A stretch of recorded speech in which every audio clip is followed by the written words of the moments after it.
Hi guys, Chris here and you're watching Here We Are Running, and today's video is going to be a shoe review. It's a review of a shoe that I've recently worn for my first 50-mile ultra. Link above if you want to see how I got on in that race wearing this shoe. And if you're a regular on the channel, you'll know exactly which shoe it was. It is this, the inov-8 TrailFly Ultra G 300 Max. Now that is quite a long name for a running shoe, but to be honest, I'm not really interested in how long the name is for the running shoe. What I'm interested in is how it performs on the longer runs. So I've had the shoe now for just over a month, and I've done a total distance of around 200 kilometers in it, or 130 miles. And as I mentioned, that includes the 50-mile ultra that I did. I also did a 50k training run, a couple of 20-milers, and some shorter distance running as well. I've been through different weather conditions, from cold to warm, from wet to dry, and over a mixture of terrains. Just about every terrain that you can imagine, except for maybe snow and ice, because during the last month we haven't had any of that. So I've certainly built up some good experience running in this shoe, and I want to share that with you all today. Firstly, I'm going to take you through the technical specs of the shoe. There's some good features this has, so I will let you know all about that, and then I will give you my thoughts. As this is a max cushion trail running shoe, probably the best place to start is to talk about the midsole. And there's a lot of new technology that's gone into this midsole. It's a graphene enhanced foam that inov-8 called G-Fly. It's the first time that they put graphene into their midsole foam. They've previously used it on the outsole to give a better grip, but this time round it's actually gone into the foam of the shoe. Mixed with TPU and EVA, it's creating a really strong yet cushioned midsole with lots of elasticity in it, and they expect it to be really hard wearing. A claim from inov-8 about the energy return this shoe has. They say you get 25% more energy return wearing this shoe, and a big part of that is down to this graphene enhanced midsole, the G-Fly midsole. The stack height is 30mm at the heel and 24mm at the forefoot, giving you a drop of 6mm. Also worth a mention is the boomerang insole, which is made up of little tiny beads, and again all adding to the cushioning that you're going to get out of wearing the shoe. Right, now let's take a look at the outsole. As I mentioned before, they've got graphene in the outsole. It's called the graphene grip. It's designed to be both hard wearing and very grippy, very sticky to the surfaces that you're running on. There are 35 lugs on this shoe, each of them 4mm in depth. And you'll also notice this groove in here. It's a 10mm groove. It's called the adapter flex, and it reduces a bit of the rigidity of the shoe. It's about sort of allowing you to adapt, react and grip to the terrain that you're running on. Let's move on up to the upper. Is a mesh type upper, which is giving you some breathability, but there's a lot of structure to it also from the overlays at the side, and then at the front you've got a toe guard section round here.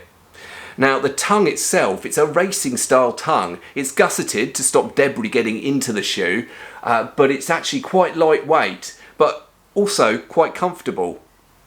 Right, let's move on and tell you my thoughts about this shoe. And straight up, I think this is a phenomenal shoe, particularly for the longer distance runs where you want comfort and you want your legs to stay fresher for longer.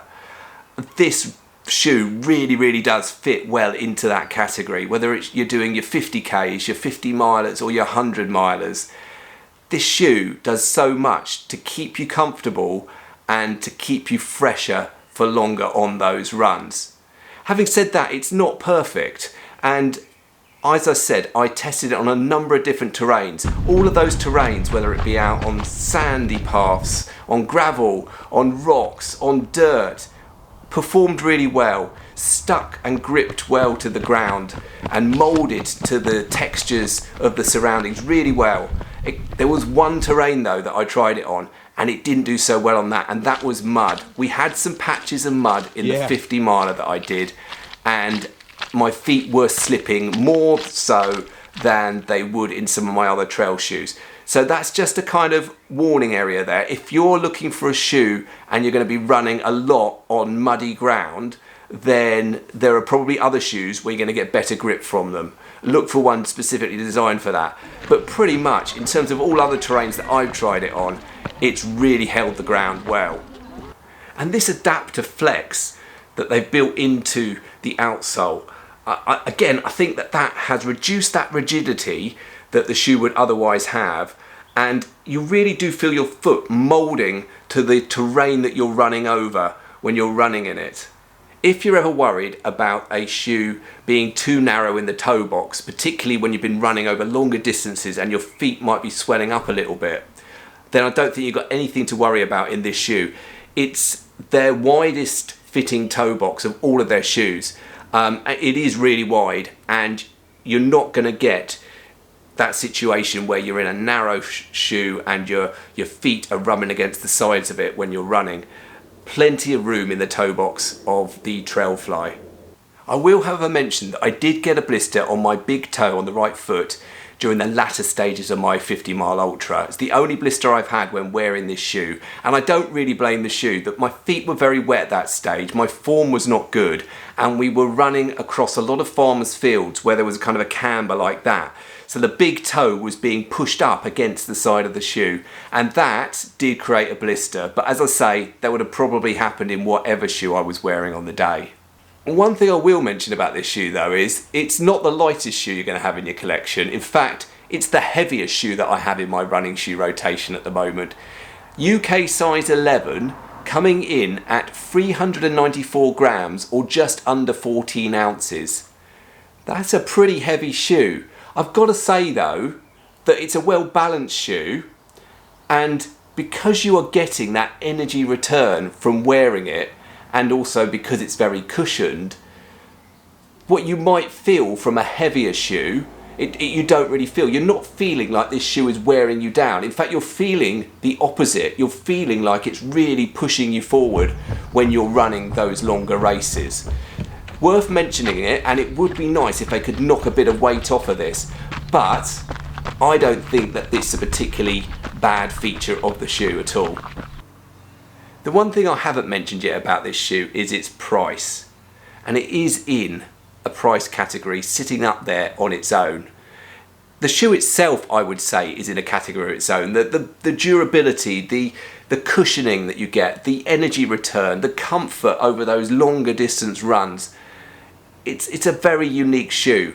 And perhaps the price tag is reflecting that. It's £170 here in the UK, or 190 US dollars. So it isn't a cheap shoe by any means, but I think you've got to look further than the price tag. You've got to look at the value you're getting from the shoe. Now they've tested this shoe, and particularly the midsole foam of the shoe, and they say it still performs well even at distances up to 1200 kilometers. And now if that's the case, that's a lot further than you might expect to get from other trail running shoes that might have a lower price tag.